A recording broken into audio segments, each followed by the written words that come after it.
안녕하십니까. 우리 안교 작년교과 2016년 제4기 욥기 13번째 안식일 교과 설명을 시작하겠습니다. 오늘 제목은 욥의 성품입니다. 기억절입니다. 내가 보거니와 믿음이 그의 행함과 함께 일하고 행함으로 믿음이 온전하게 되었느니라.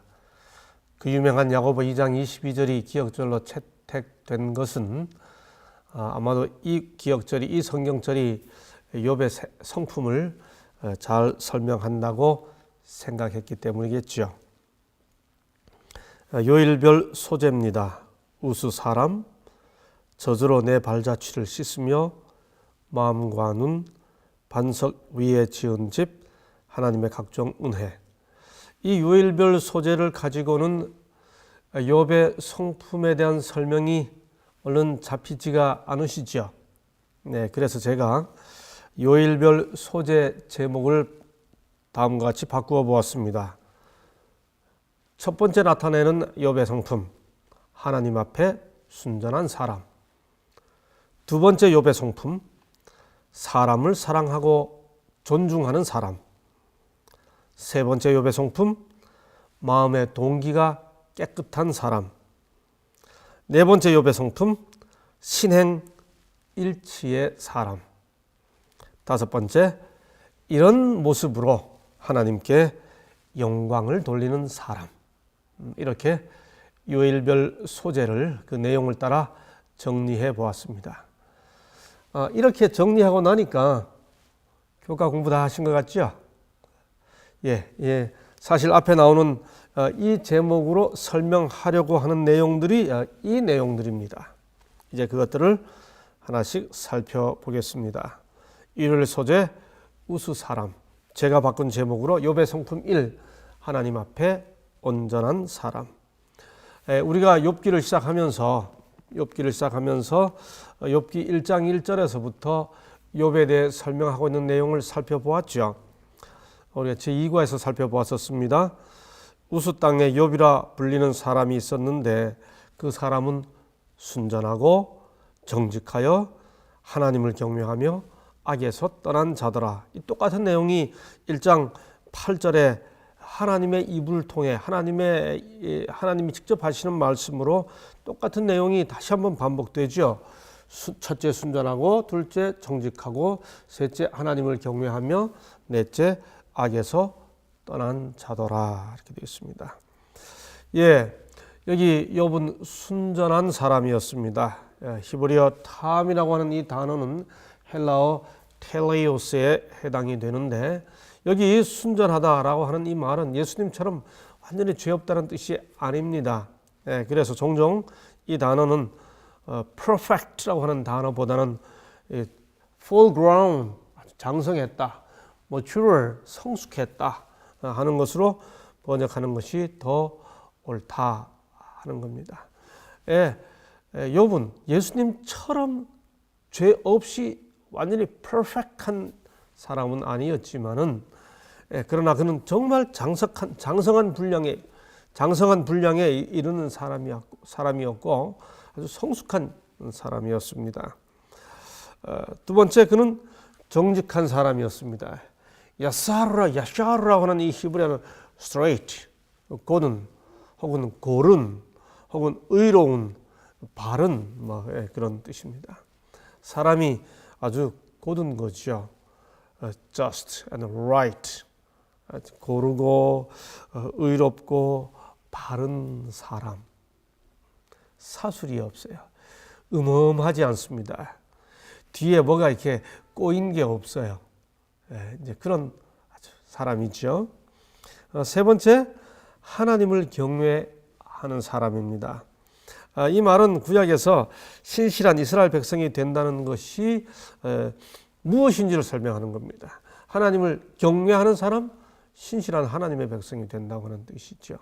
마지막으로 악에서 떠난, 행실이 선하고 다른 사람에게 전혀 해를 끼치지 않는 그런 사람.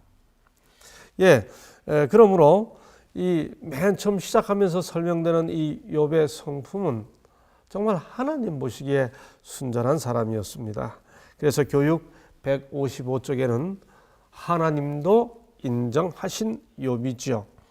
사람의 마음을 감찰하시는 하나님께서는 우스의 족장 욥에 대하여 그와 같이 순전하고 정직하여 하나님을 경외하며 악에서 떠난 자가 세상에 없느니라고 누가 증언하셨다고요? 하나님이 증언하셨다. 예, 그런 의미에서 욥의 성품 첫 번째는 하나님 앞에 순전한 사람입니다. 예, 욥과 같은 이런 사람 우리 주위에 누가 있을까요? 여러분 한번 생각해 보시죠. 정말 그 사람은 이 표현에 잘 어울린다.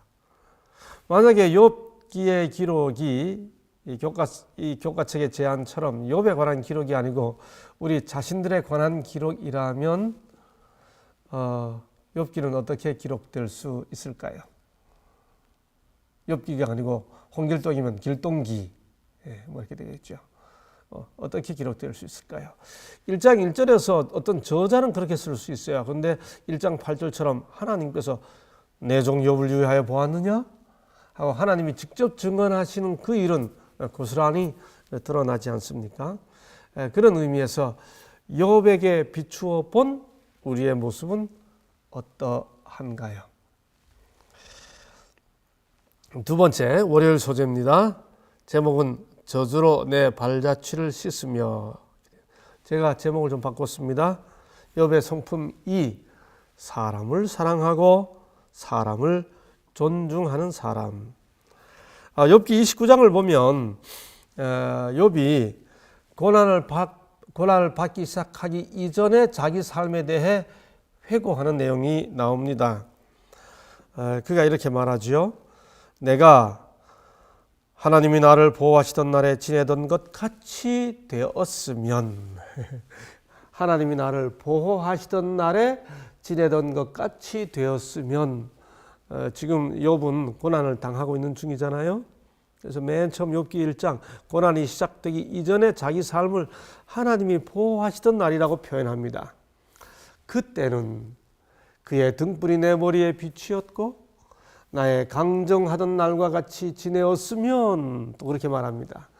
그때는 하나님의 우정이 내 장막 위에 있었으며 그때는 전능자가 오히려 나와 함께 계셨으며 나의 자녀들이 나를 둘러 있었으며 버터가 내 발자취를 씻기며 바로 요 구절 버터가 내 발자취를 씻기며 하는 요 표현에서 이 제목이 왔습니다. 개역은 버터라고 그랬고요. 개역 개정은 저주로 내 발자취를 씻기며 무슨 뜻이죠? 그렇게 평화로웠다. 그렇게 부유했다. 이제 그걸 나타내 주는 거죠. 반석이 나를 위하여 기름 시내를 흘러내었으며. 저는 개인적으로 욥의 성품을 묘사하는데 왜 이 표현을 월요일 소재 제목으로 정했는지 사실 잘 이해가 되지 않습니다.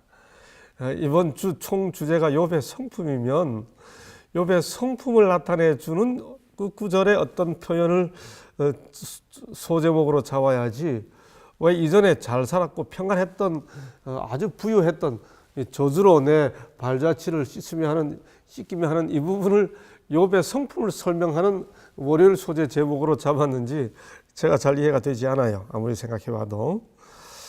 그런데 이렇게 여하튼 욥이 참 부유한 시절을 보냈었다 하고 이야기한 다음에 그 다음에 이런 이야기를 합니다. 좀 내려보셨잖아요. 그때는 이렇게 평화하고 부유했다 하는 중에 욥의 자기 성품에 대한 이야기가 나옵니다. 그때는 하고 또 이어집니다.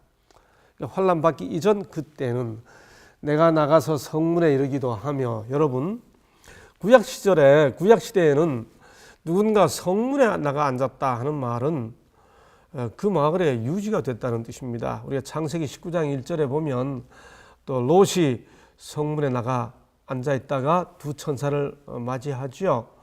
이 성문은 그 사회의 지도급이 되었을 때 나가 앉을 수 있는 겁니다. 룻게도 나오죠. 그래서 그때는 내가 나가서 성문에 이르기도 하며 내 자리를 거리에 베풀기도 하였었느니라. 한마디로 무슨 말입니까? 사회적 존경도 받았다 그거지요. 나를 보고 소년들은 숨으며 저 어르신 온다 하고 숨었다는 거죠. 노인들은 일어나서 서며 존경을 표한 거죠. 방백들은 말을 참고 권위 때문에 말을 참고 손으로 입을 가리우며 조심스럽게 말했다는 겁니다. 귀인들은 말은 신분이 높은 사람들입니다. 소리를 금하니 그 혀가 입천장에 붙었었느니라. 함부로 말 못했다 그 뜻입니다. 다시 말해 욥은 환난 전에 이렇게 사회적 존경을 내가 받았었다 하는 말을 하는데, 그런데 이어지는 구절이 중요합니다. 욥기 29장 7절 11절인데 이렇게 사회적 존경을 받았는데 그렇게 사회적 존경을 받게 된 이유가 12절부터 나옵니다. 이는 하고 나옵니다.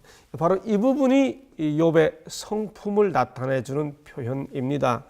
이는 내가 하고 그가 사회적 존경을 받게 된 이유, 욥의 성품의 한 면모를 보여주는 구절들이죠.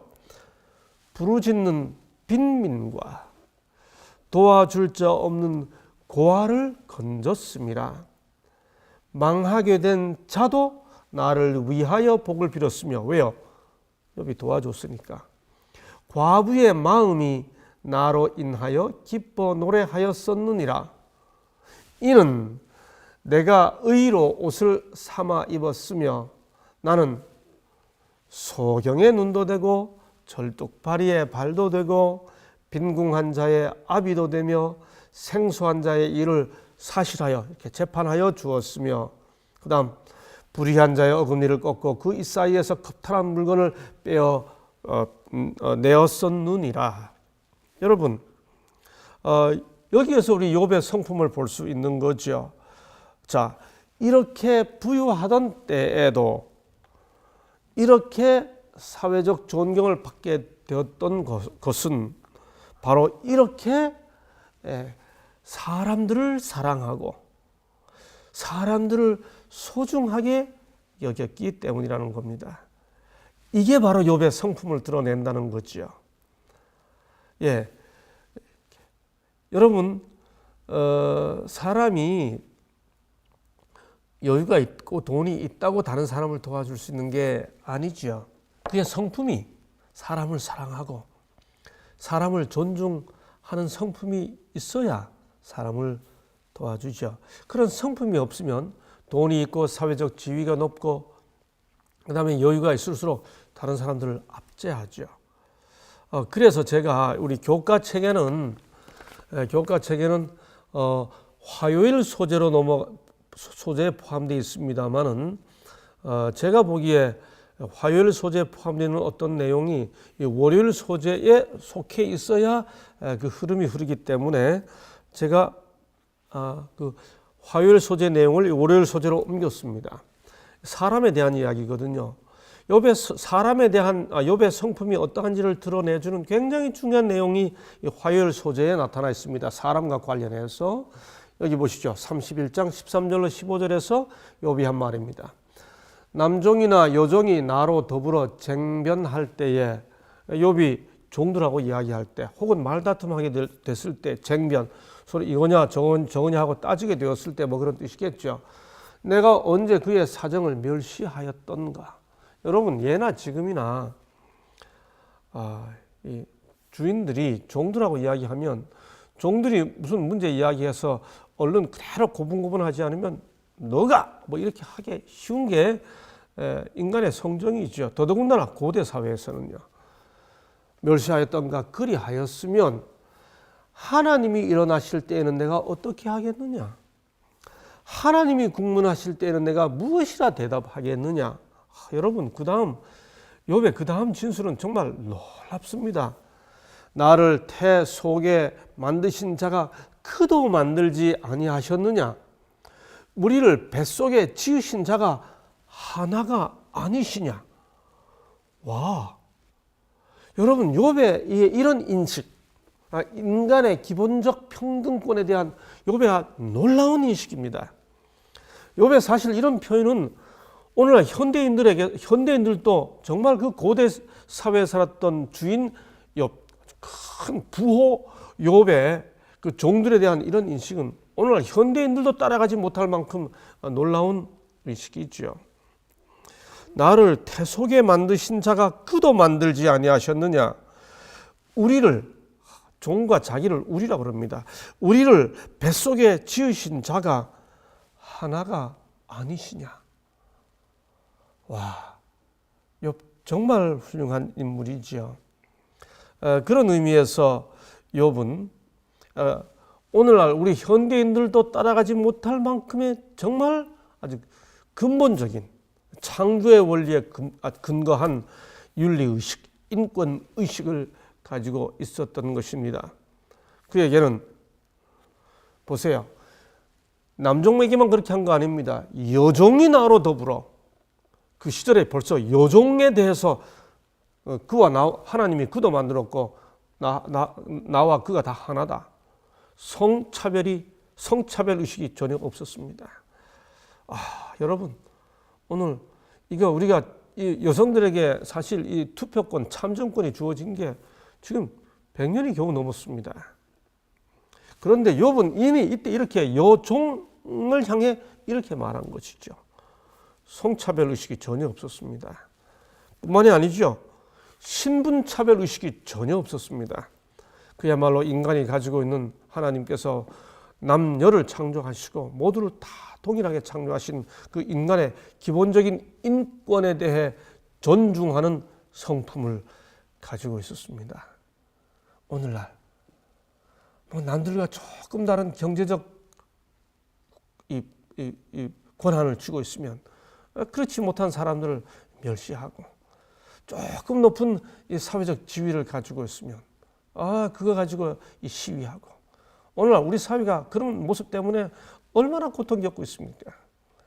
지금 이 전 국민이 겪고 있는 이 고통도 다 그런 의식에서부터 비롯된 것 아닙니까? 그런데 그 대부호 욥이 남종과 여종에 대해 이렇게 생각했다는 것은 그의 성품이 어떠했는지 정말 그 극한 모습을 우리가 이 사모하게 되지 않습니까? 성차별, 신분차별, 재산에 의한 것, 권위에 의한 것, 사회적 지위에 의한 것, 그다음에 이 알고 모름에 대한 것, 학식에 의한 것, 이런 다양한 것들에 의해 사람을 차별하고 무시하고 하대하는 이런 의식은 정말 우리 모두가 하나님 앞에서 다시 정리하고 배워야 하는 중요한 의식 아니겠습니까? 근데 욥은 이미 그 시절에 그렇게 한 것입니다. 달에 뽑은 기별 1권 259쪽. 하나님의 자녀들이 그리스도 안에서 하나가 되었을 때 예수께서는 계급 제도, 사회적 차별, 피부색, 인종, 지위, 재물, 가문 및 영달을 근거로 하여 사람들이 차별하는 것을 어떻게 보실 것인가? 사회에서도 그러해야 하거든. 하물며 하나님의 백성들의 공동체 안에서, 다시 말해 교회 안에서는 정말 그런 것 없어야 되겠죠. 연합의 비결은 그리스도 안에 있는 신자들의 평등 사상에 있다. 사람이 하나님 앞에 누가 높고 낮은 게 있습니까? 서로 존중해야죠. 모든 분열, 불화 및 차별의 근본 원인은 그리스도에게서 이탈되는 데 있다. 하나님께서는 차별 대우하는 일이 없으시다. 오늘날 우리 사회 속에서도 모든 백성들이 차별 없이 평등하게 대우받는 것이 평등사회, 공정사회, 정의사회 그렇게 이야기하는데 가장 높은 가치를 가진 교회는 더더욱 차별이 없는 모든 백성들이 어떤 일로도 가슴이 이렇게 멍이 드는 일이 없어야 되겠죠.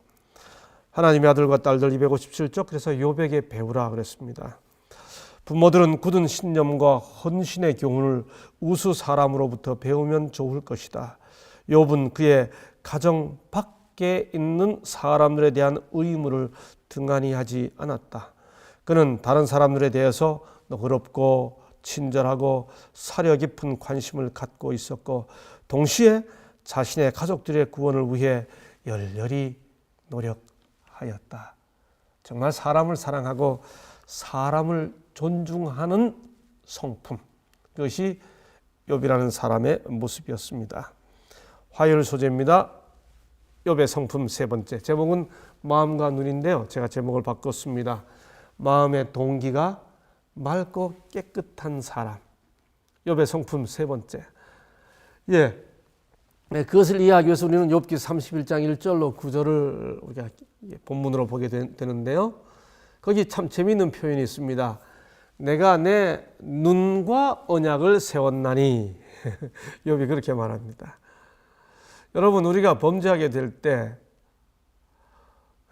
제일 먼저 접하게 되는 그게 뭔가요? 대부분 시각이죠.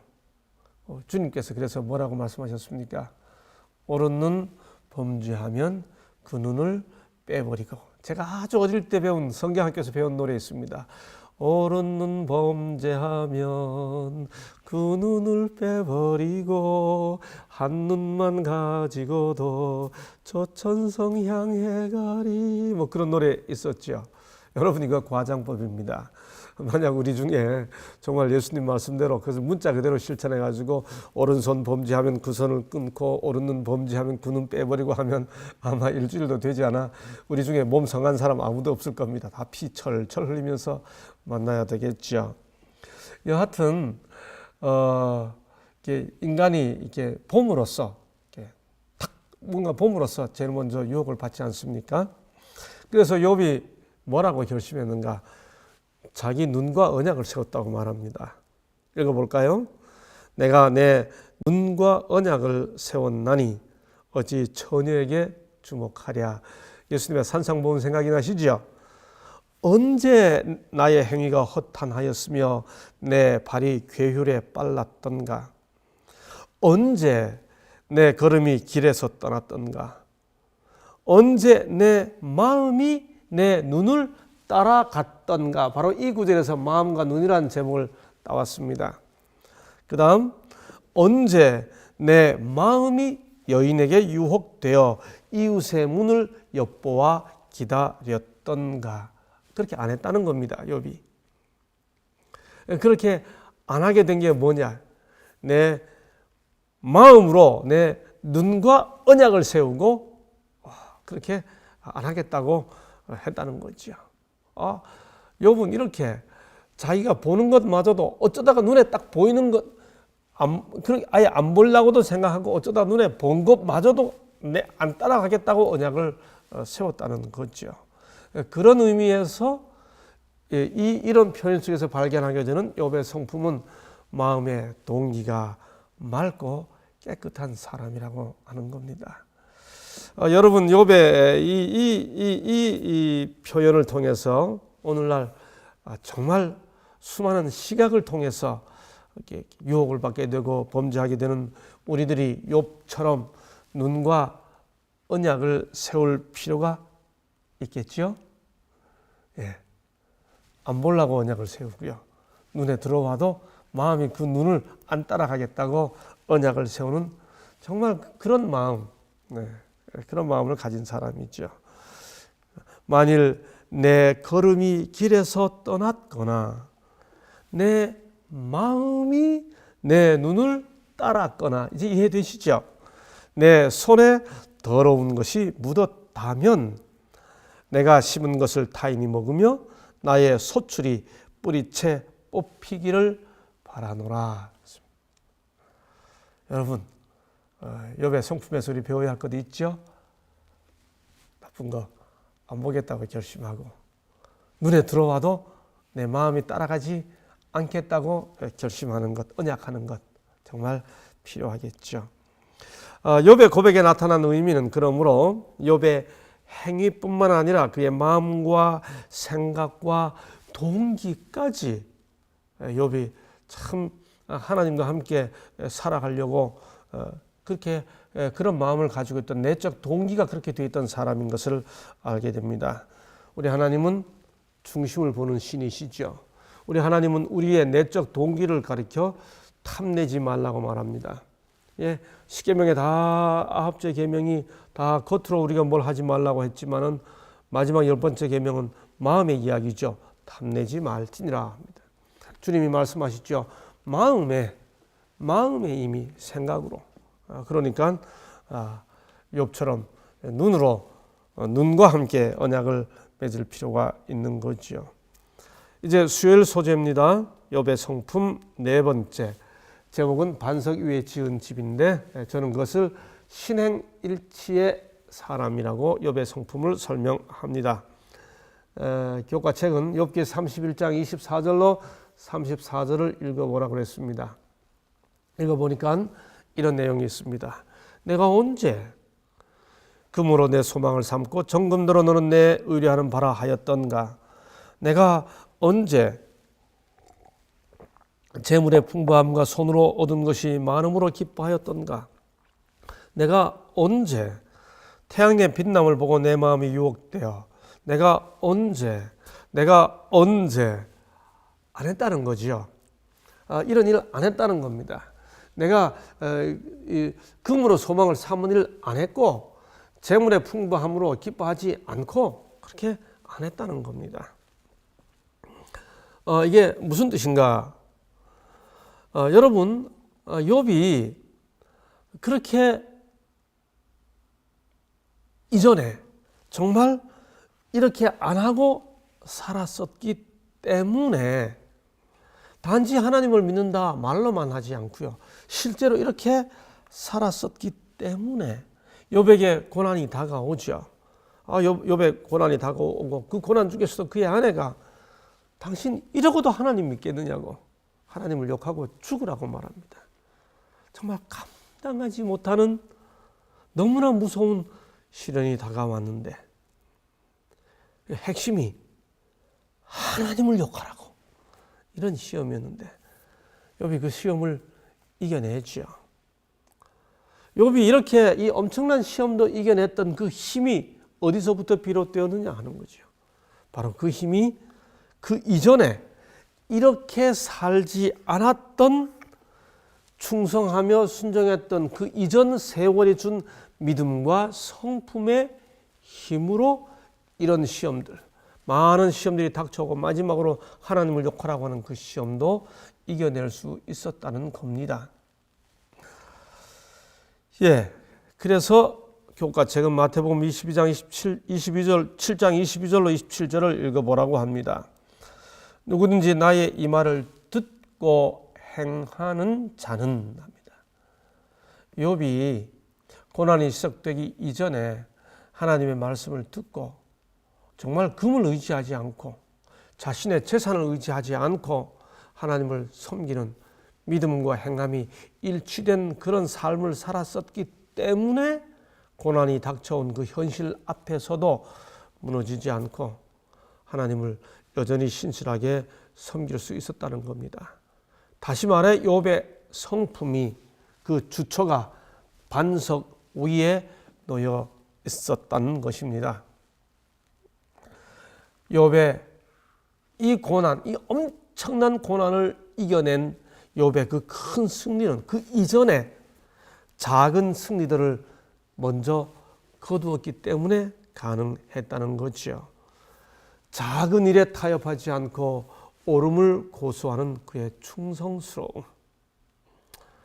여러분, 우리는 이렇게 저렇게 합리화하고 타협하고 그렇게 할 논리와 이유를 사람은 다 가지고 있어요. 그런데 하나님의 뜻 앞에서 자기를 정리하면서 살아가려고 했던 그 작은 승리들이 결국 이 엄청난 시련이 다가왔을 때에도 욥이 이겨낼 수 있는 그의 성품이 되었다고 하는 겁니다. 이런 의미에서 기억절, 욥의 삶은 믿음이 그의 행함과 함께 일하고 그의 행함으로 믿음이 온전하게 되었다. 그 이전에 순종하는 욥의 생애가 이 고난 중에서의 그의 믿음이 온전하게 되는 힘이 되었다고 하는 겁니다. 우리는 그리스도의 말씀에 순종함으로써 그분 위에 집을 짓게 된다. 단순히 의를 즐기는 자가 의로운 사람이 아니라 의를 행하는 자가 의로운 사람이다. 참 좋은 말씀이죠. 단순히 의를 즐기는 자가 의로운 사람이 아니라 의를 행하는 자가 의로운 사람이다. 거룩하게 되는 것은 황홀경에 빠지는 것이 아니다. 그것은 모든 것을 하나님께 바친 결과이며 하늘에 계신 우리 아버지의 뜻을 행하는 것이다. 정말 우리들의 매일의 삶 속에서 그것이 작은 것이든 혹은 큰 것이든 아주 가벼운 것이든 심각한 것이든 무거운 것이든 우리들의 삶 속에서 하나님의 뜻을 행하며 살아가는 사람들, 의를 즐기는 사람들이 아니라 의를 행하는 사람들이 되어야 하겠죠. 자, 이런 욥의 아름다운 모습, 하나님 앞에 순전하고 사람들을 사랑하고 존경하고 그 다음에 세 번째가 뭐였죠? 그 마음의 동기가 아주 깨끗한 사람, 그 속에서부터 아주 순전했던 사람, 마지막으로 믿음과 행함이 일치했던 사람. 이런 욥의 모습이 어떤 결과를 가져왔는가 하는 겁니다. 이런 욥의 성품이 아주 멋진 결과를 가지고 오죠. 그런데 엘리바스는 욥과의 대화 중에 이런 질문을 했습니다. 내가 의로운들 전능자에게 무슨 기쁨이 있겠으며 내 행위가 온전한들 그에게 무슨 유익이 되겠느냐? 욥기 22장 3절 엘리바스의 질문입니다. 인간이 의롭게 살면 그게 하나님께 무슨 상관이 있냐? 너 한 사람이 바르게 산다고 하나님께 그게 무슨 기쁨이 되겠냐? 하나님께 무슨 이익이 되겠냐? 하나님의 광대하심과 위대하심과 인간과 다르심을 강조하는 이 엘리바스의 말 중에 네 하나가 그렇다고 해서 아주 논리가 닿는 것 같죠. 그런데 엘리바스의 이 말은 완전히 틀린 말이죠. 예수님께서 산상보훈에서 이런 말씀을 주셨습니다. 마태복음 5장 16절 이같이 너희 빛을 사람 앞에 비추게 하여 저희로 너희 착한 행실을 보고 하늘에 계신 너희 아버지께 영광을 돌리게 하라. 엘리바스의 이 질문에 대한 대답이 마태복음 5장 16절에 나와 있죠. 무슨 이익이 되겠느냐? 무슨 기쁨이 되겠느냐? 우리가 착한 행실을 사람 앞에 비추면 그들이 아버지께 영광을 돌린다. 그 말입니다. 아버지께 이익이 있는 거죠. 하나님께 영광을 돌리게 되는 것이죠. 우리 재림교회가 우리의 정체성으로 가지고 있는 첫째 천사의 기별이 뭡니까? 그가 큰 음성으로 가로되 하나님을 두려워하며 그에게 영광을 돌리라. 어떻게 해요? 어떻게 영광을 돌립니까? 너희 빛을 사람 앞에 비추게 하여 저희로 너희 착한 행실을 보고 하늘에 계신 너희 아버지께 영광을 돌리게 하라. 우리의 착한 행실이 첫째 천사의 기별을 이룰 수 있는 거죠. 사람들 보고 하나님께 영광을 돌리라 하고 책망하는 게 아니에요. 우리의 착한 행실을 비추어 그들이 우리의 착한 행실을 보고 그들이 우리의 착한 행실을 보고 하나님께 영광을 돌리게 된다. 그 말입니다. 우리가 어떻게 해야 되나요? 이걸 좀 더 설명해 주는 것이 에베소 3장 10절입니다. 이는 이제 교회로 말미암아 하늘에 있는 통치자들과 권세들에게 하나님의 각종 지혜를 알게 하려 하심이니. 교회로 말미암아, 이 지상의 교회로 말미암아 하늘에 있는 통치자들과 권세들에게 하나님의 각종 지혜를 알게 하려 하십니다. 교회가 바르게 하면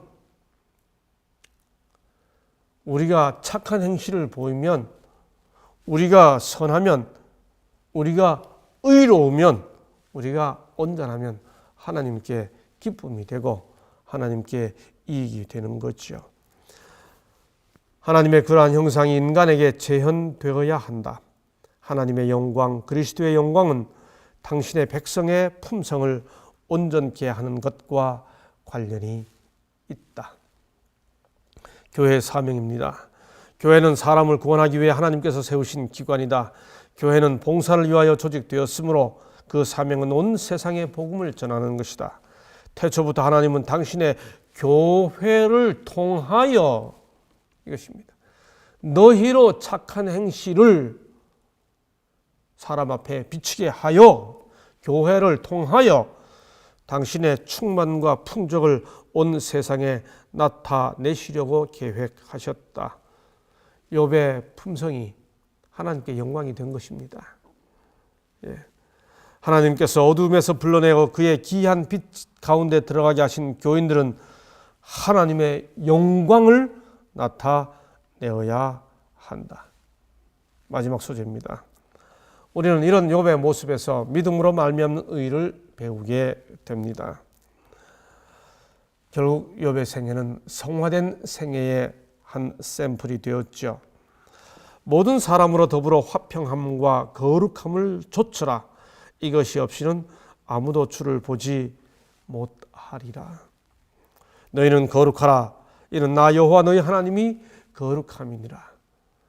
욥의 생애가 주는 그 교훈들은 오늘 우리들에게 성화된 생애의 한 모본을 보여줍니다. 우리 재림교회 그 신학 핸드북 296쪽에 보면 인간의 의지와 협력하시는 성령의 능력으로 말미암는 도덕적 변화의 점진적 과정, 말이 어렵죠. 우리의 의지와 협력하시는 성령 하나님의 능력으로 말미암아 도덕적 변화가 일어나는 점진적 과정, 바로 그것이 성화된 생애다라고 설명해 주고 있습니다.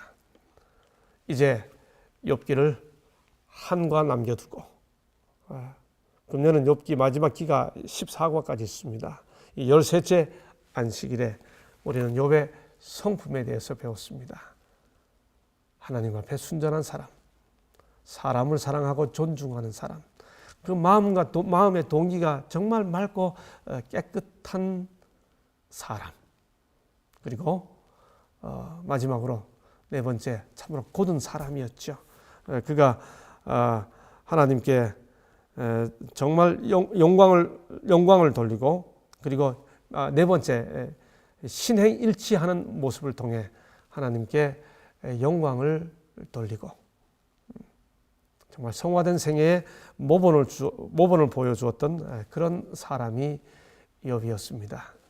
이 욥의 성품에 관한 이 교과를 통해서 역시 이번 주에도 정말 뭔가를 깨닫고 또 뭔가를 느끼고, 이제는 욥의 생애처럼 우리도 뭔가를 실천해야 되겠다고, 행해야 되겠다고 결심하는 교과가 되었기를 기대해 마지 않습니다. 다음 주 마지막 교과를 함께 만나도록 하겠습니다. 오늘은 여기까지 하겠습니다. 감사합니다.